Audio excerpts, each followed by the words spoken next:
Most men think women fall for what they say. The truth is, she feels who you are before you speak. Attraction isn't about words or gestures. It's about presence and seen habits that radiate strength. Marcus Aurelius wrote, "You have power over your mind, not outside events. Realize this, and you will find strength." That strength is what she senses first. Let's walk into a room, and before your words, she is reading your energy. Not your car, not your muscles, not your job, but your state of being. Women are wired to seek stability, self-mastery, and calm. Your body speaks louder than any line. Take Steve, 52, from Arizona. He doesn't have a six-pack or a luxury lifestyle. What he has is rhythm. He eats clean, exercises, sleeps well, trims his beard, and drinks water. When Lisa, a nurse he dated, described him, she said one word: grounded. That magnetism was silent, but real. Seneca said, "A mind that is in harmony gives grace to the body." This harmony shows in how you breathe, how you stand, the calm in your tone. It's not about perfection, but direction. Even the effort to respect your body signals order and discipline, and that builds trust. So what does this mean? Start simple. Respect your sleep. Hydrate. Eat for the man you want to become. Groom yourself with dignity. Do these things not to impress her, but to honor yourself. When you do, she feels it in silence. Your nervous system speaks before your lips do. Epictetus said, "First say to yourself what you would be, and then do what you have to do." This is the quiet force that draws her closer.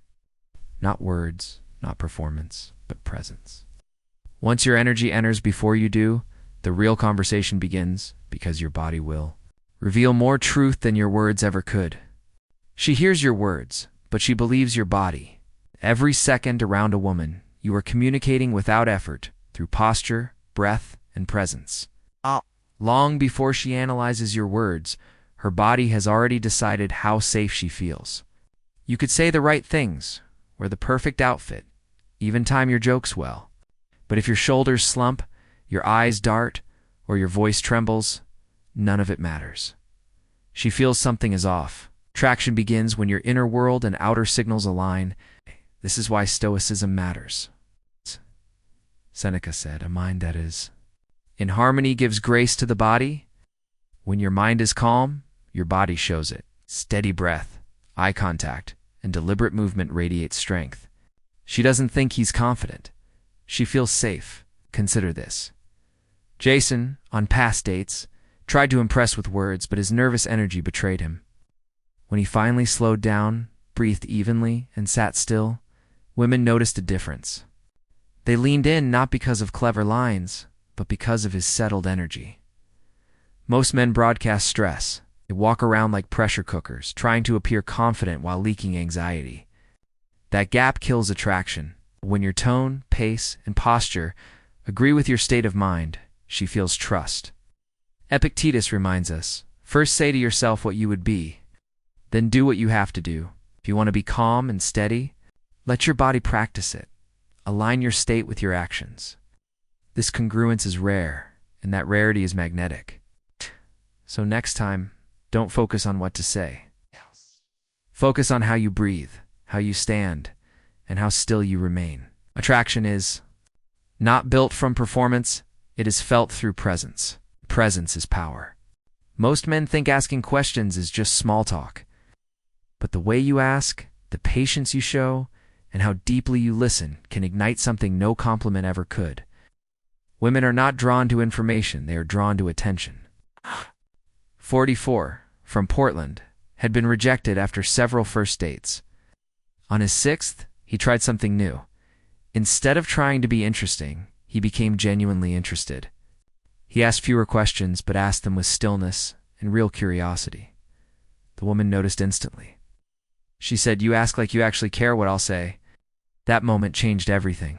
When a man listens without rushing, without trying to fix, he becomes different.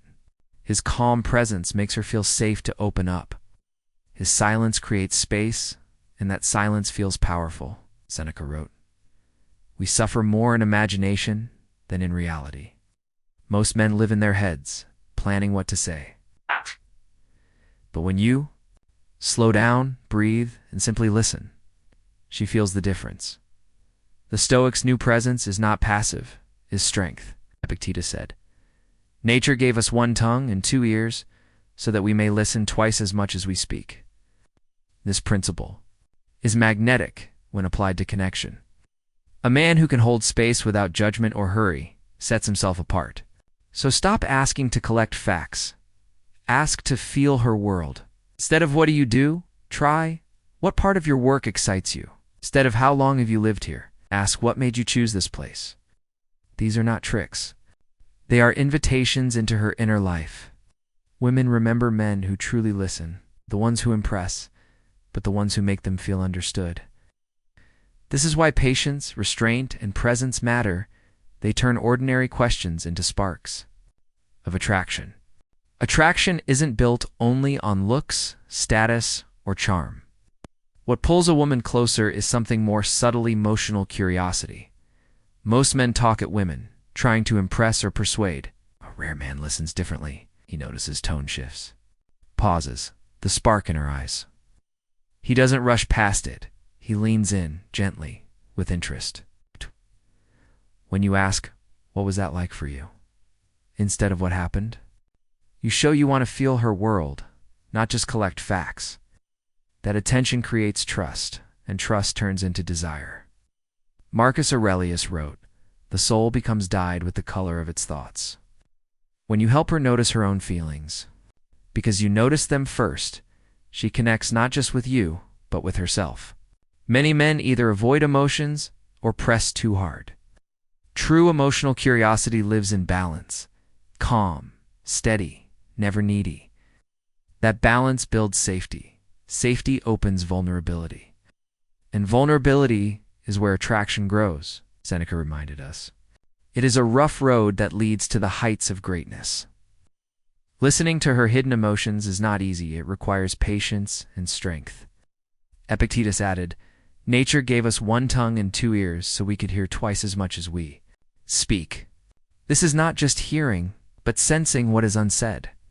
Responding to what she feels, not only what she says, creates a rare kind of tension, not flashy, but magnetic. The men she forgets talk only on the surface. The man she remembers goes deeper because he has the courage to hold her inner world without fear. That depth is what makes you irresistible. Most men misunderstand boundaries. They think boundaries push women away, but the truth is, the opposite clear boundaries attract the right women. A man who values his peace and time communicates strength without needing to raise his voice. Take Kevin, 52, from Denver. Early in dating, he noticed a pattern. Last-minute cancellations and emotional ups and downs. Instead of bending to keep the peace, he calmly said, "I value consistency and respect in plans. If that doesn't work, I understand, but I won't. Continue this way." He expected conflict, but what he got was respect. His boundary didn't punish. It protected his peace. Women feel safe with a man who knows his worth. Boundaries are not about control, they are about clarity, Epictetus said. No man is free who is not master of himself. A man who lives his values doesn't fold under pressure. He is steady, not rigid, calm, not weak. Many men fail here. They either give in instantly to please, or they punish harshly when lines are crossed. Both destroy trust. But when you stand firm without anger, you show rare strength. Women test boundaries not to break them, but to feel them. It's how they know who you really are, Marcus Aurelius wrote. Waste no more time arguing what a good man should be. Be one. Boundaries are how you embody that wisdom. You don't just speak them, you live them. And when you do, she doesn't just stay she. Leans in, drawn by the gravity of a man who cannot be moved by approval or fear. Sometimes the strongest boundary is silence. You don't need long speeches or arguments to say no. Calm pause, steady eyes, and stillness often speak louder than words. Women notice not only what you say, but who you are when you say nothing.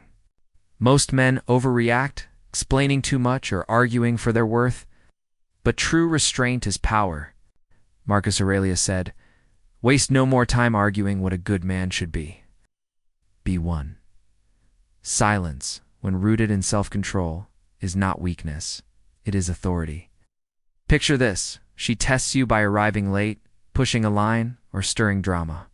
Most men snap or fold, but the man who holds his ground without flinching radiates calm certainty.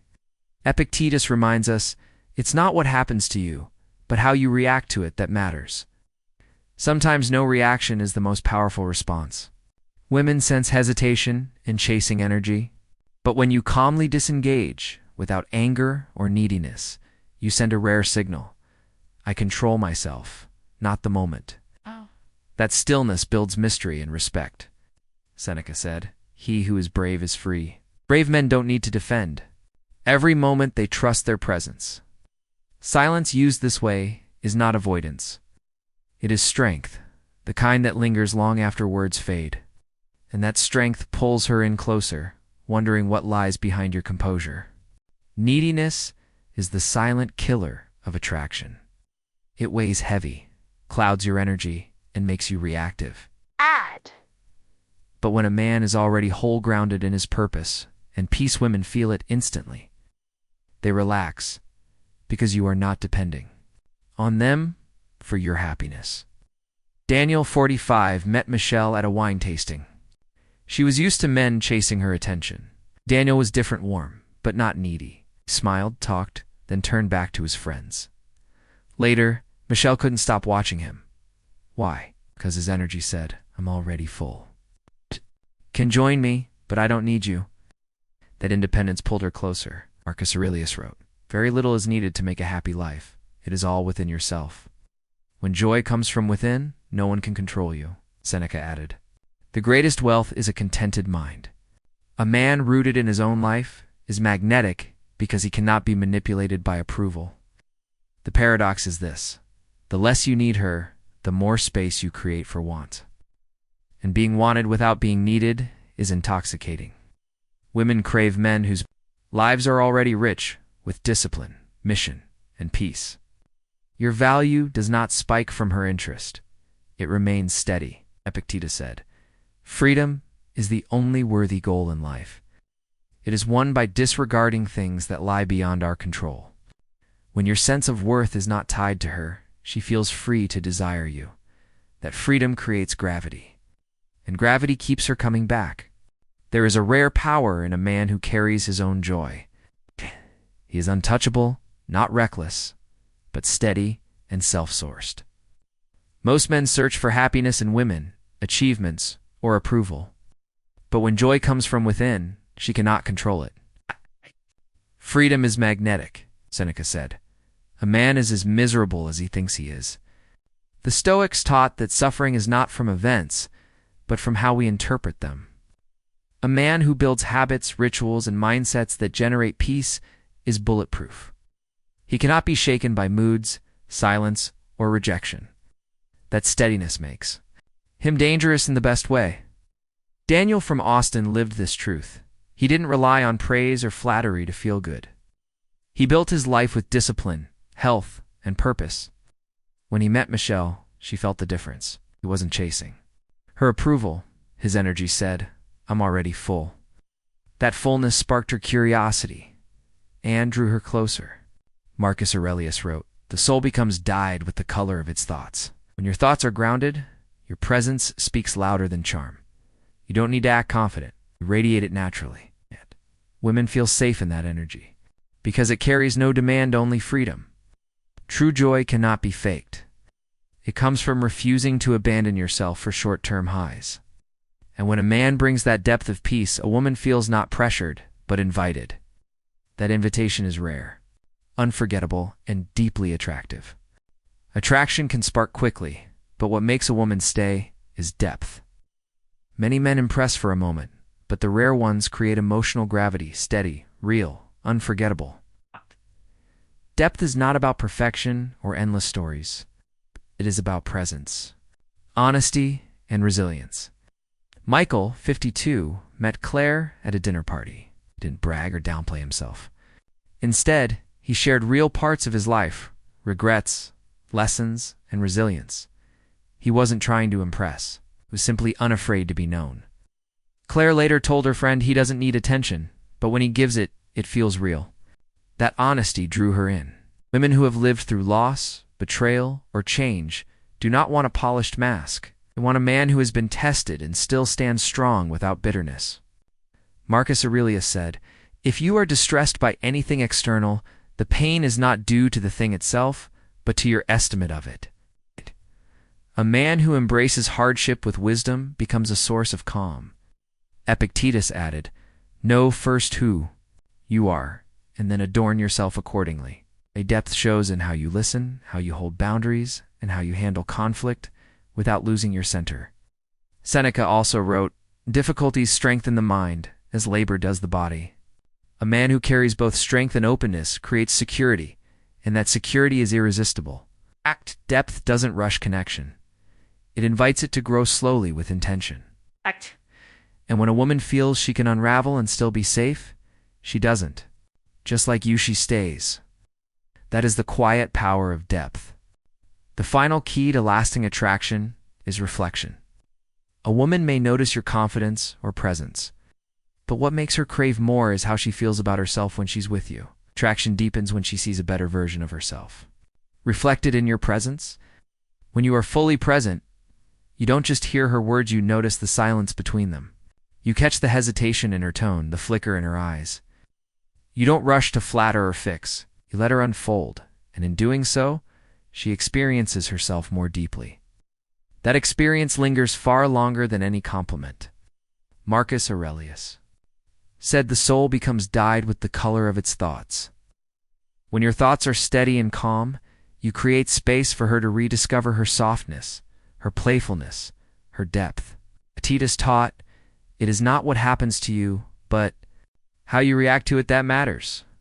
Your calm reaction becomes the mirror in which she sees her own strength. Women crave this rare energy. They don't stay for surface charm. They stay for the man whose presence allows them to breathe, to feel feminine, to feel alive. Once wrote, "As is a tale, so is life. Not how long it is, but how good it is." When she feels her best self reflected in you, she wants to stay in that story. This is why true influence isn't about trying to impress. It's about becoming so grounded that your energy becomes a mirror. And once she experiences herself at her best in your presence, no one else quite compares. That is what makes you unforgettable.